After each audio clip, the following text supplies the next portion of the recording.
तव कथामृतं तप्तजीवनं कविभिरीडितं कलमशापहं श्रवणमङ्गलं श्रीमदाततं भुवि गृह्णन्ति ये भूरिदा जनाः। তোমার কথামৃত তাপদগ্ধ জনগণের জীবনস্বরূপ, মুনিগণ কর্তৃক কীর্তিত পাপ সমূহের বিনাশক, শ্রবণ মাত্রই মঙ্গলপ্রদ ও সকল সম্পদের আকর। আমরা আগের দিন 249 পৃষ্ঠায় পড়েছি দক্ষিণেশ্বরের মন্দিরের দক্ষিণ পূর্ব বারান্দায় সিঁড়িতে ঠাকুর বসিয়া আছেন। দক্ষিণ পূর্ব বারান্দা মানে কোন বারান্দাটা? দক্ষিণ পূর্ব বারান্দা মানে যেটা দক্ষিণেশ্বরের বাইরের দিকের বারান্দা। ভিতরের দিকের বারান্দা হচ্ছে উত্তর পূর্ব বারান্দা। এই না,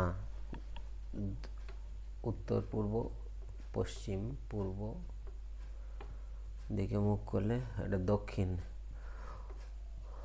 দক্ষিণ পূর্ব মানে ভিতরের দিকের বারান্দা, যেটা শিব মন্দির কালীবাড়ির দিকে যে বারান্দা আছে সেই বারান্দা হচ্ছে দক্ষিণ পূর্ব বারান্দা, কারণ মা কালীর মন্দির দক্ষিণমুখী।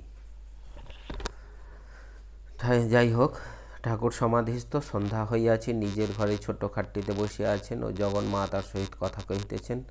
বলিতেছেন, মা এত হাঙ্গামা করিস কেন? মা ওখানে কি যাব? মা ওখানে কি যাব? আমায় নিয়ে যাস তো যাব। ঠাকুরের কোনো ভক্তের বাড়ি যাবার কথা ছিল, সেই সম্বন্ধে মায়ের কাছ থেকে হয়তো পারমিশন নিচ্ছেন। আবার বলছেন অন্তরঙ্গ কোনো ভক্তের ব্যাপারে বলছেন, মা ওকে নিখাদ কর। আচ্ছা মা, ওকে এক কলা দিলি কেন? এই বলে আবার চুপ করে থাকলেন। কিছুক্ষণ পরে বলছেন, ও বুঝেছি, এতেই তোর কাজ হবে। মাস্টারমশাই স্বগোক্তি করছেন, 16 কলার 1 কলা শক্তিতেই তোর কাজ অর্থাৎ লোক শিক্ষা হবে। এই কথা কি ঠাকুর বলিতেছেন? এবার ভাবাবিষ্ট অবস্থায় মাস্টার প্রভৃতিকে আদ্যা শক্তি ও অবতারত্ব বলিতেছেন। যিনি ব্রহ্ম তিনিই শক্তি, তাকেই মা বলে ডাকি। যখন তিনি নিষ্ক্রিয় তখন তাকে ব্রহ্ম বলি, আবার যখন সৃষ্টি স্থিতি সংহার কার্য করেন তখন তাকে শক্তি বলি।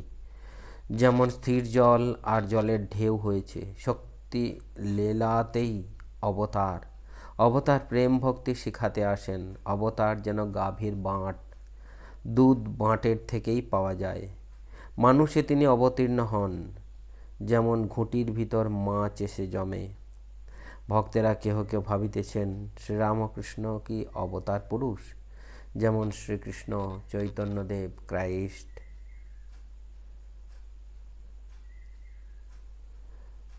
তারপর দ্বাদশ পরিচ্ছেদ। দক্ষিণেশ্বর মন্দিরে ভক্ত সঙ্গে ঠাকুর, ভোগারতির হয়ে গেছে, সানাই বাজছে, ঠাকুরঘর বন্ধ হলো।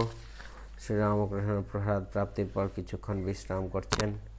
বিশ্রামের পর এখনও মধ্যাহ্নকাল তিনি তাহার ঘরে ছোট্ট তক্তপোষের উপর বসিয়া আছেন। এমন সময় মাস্টার আসিয়া প্রণাম করিলেন। কিয়ৎক্ষণ পরে আবার তাঁর সঙ্গে বেদান্ত সম্বন্ধে কথা কহিতে লাগিলেন। শ্রীরামকৃষ্ণ মাস্টারের প্রতি, দেখো, অষ্টাবক্র সংহিতায় আত্মজ্ঞানের কথা আছে। আত্মজ্ঞানীরা বলে সোহম, অর্থাৎ আমি সেই পরমাত্মা।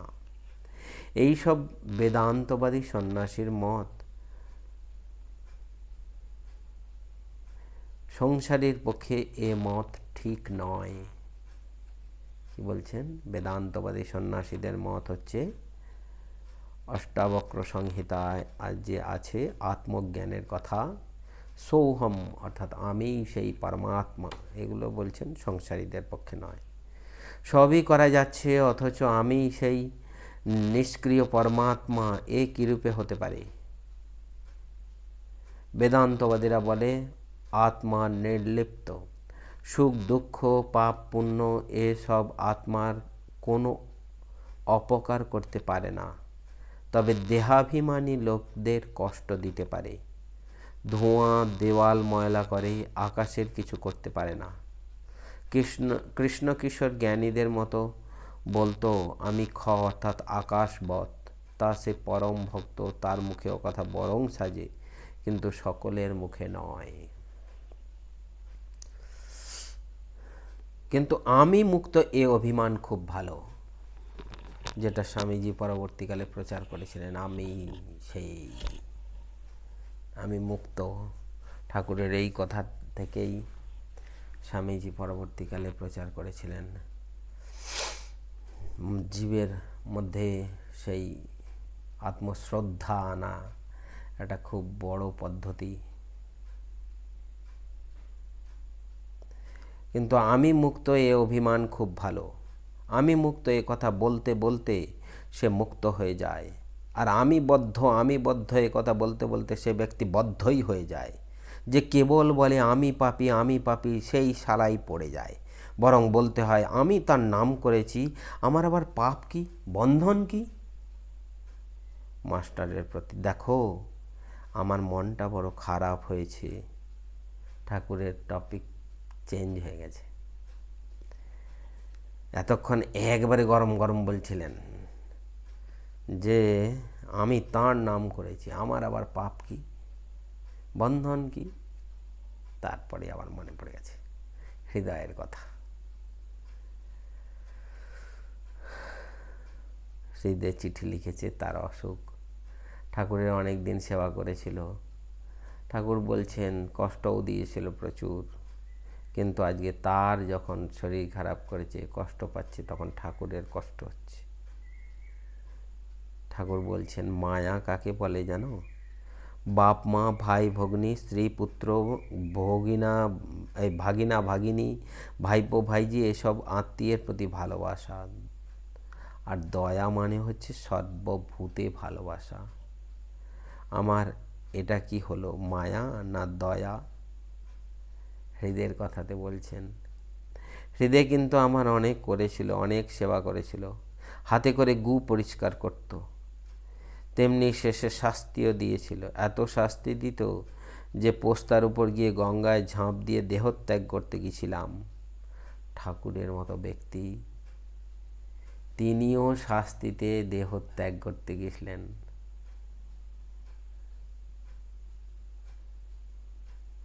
আমরা যে ঠাকুর যে বলেছেন যে সয় সেই রয়, তাহলে কি ঠাকুর তখন সহ্য করতে পারছিলেন না? কিন্তু ভগবান যখন দেহ ধারণ করে আসেন, তাঁর আচরণও সেই রকম সাধারণ মানুষের মতো কিছু কিছু আচরণ থাকেই। এখানে যেন তাই। যেমন অক্ষয় যখন মারা গেল, তখন ঠাকুর বলছেন যে আমার বুকের ভিতরটা যেন গামছা নিংড়াতে লাগলো। সেই রকম এটাও, যে সহ্যের সীমা পেরিয়ে গেলে যেমন মানুষের খুব কষ্ট হয়, সেরকম ঠাকুরের যেন সেই সহ্যের সীমা পেরিয়ে গেছিল তখন, যে দেহত্যাগ করতে গেছিলেন। আবার বলছেন কিন্তু আমার অনেক করেছিল, এখন সে কিছু টাকা পেলে মনটা স্থির হয়। আজকে আমরা পড়ব ত্রয়োদশ পরিচ্ছেদ, মৃন্ময় আধারে চিন্ময়ী দেবী। বিষ্ণুপুরে মৃন্ময়ী দর্শন।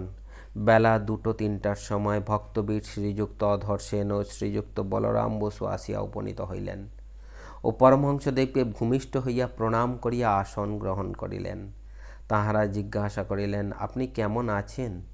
ঠাকুর বললেন হ্যাঁ, শরীর ভালো আছে, তবে আমার মনে একটু কষ্ট আছে।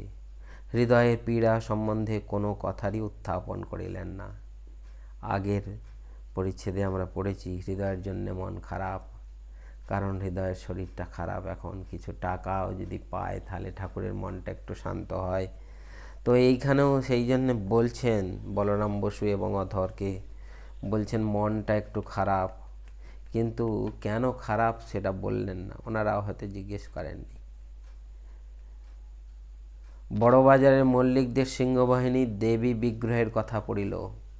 শ্রীরামকৃষ্ণ, সিংহবাহিনী আমি দেখতে গেছিলুম চাষা ধোপা পাড়ার একজন মল্লিকদের বাড়িতে। ঠাকুরকে দেখলুম, পোড়ো বাড়ি, তারা গরিব হয়ে গেছে। এখানে পায়রার গু, ওখানে শ্যাওলা, এখানে ঝুরঝুর করে বালি সুরকি পড়ছে।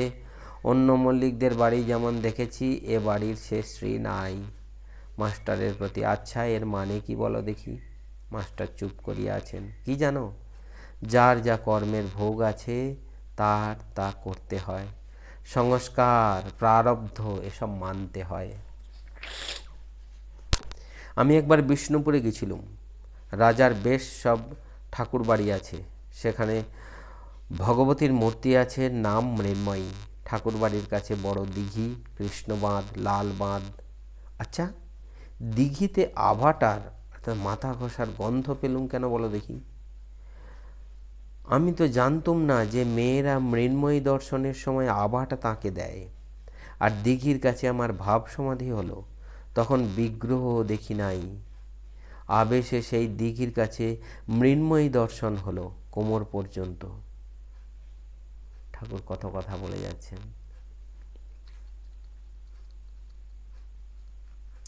বিষ্ণুপুরে মৃন্ময়ী দেবী আছেন, মৃন্ময়ী মন্দির আছে।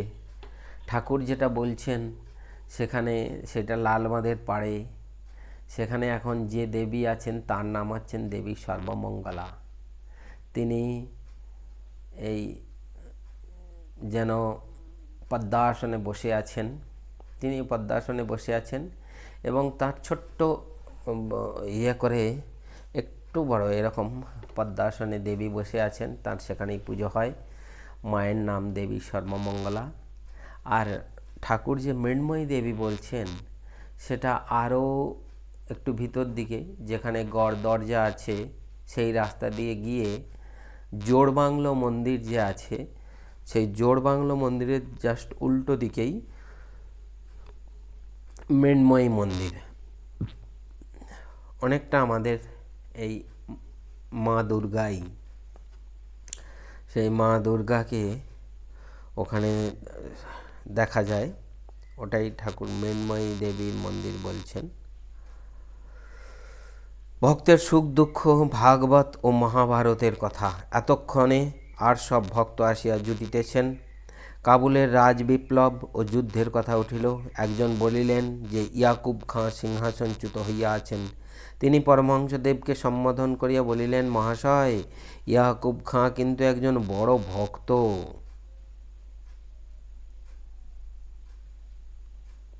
শ্রীরামকৃষ্ণ। কি জানো? সুখ দুঃখ দেহ ধারণের ধর্ম। সুখ দুঃখ দেহ ধারণের ধর্ম মানে দেহে ট্যাক্স দিতে হয় বলে না, সে দিতে হবে। সুখ দুঃখ দেহ ধারণের ধর্ম। সুখ দুঃখ তার মানে থাকবেই, দেহ ধারণ করলেই সুখ দুঃখ থাকবেই।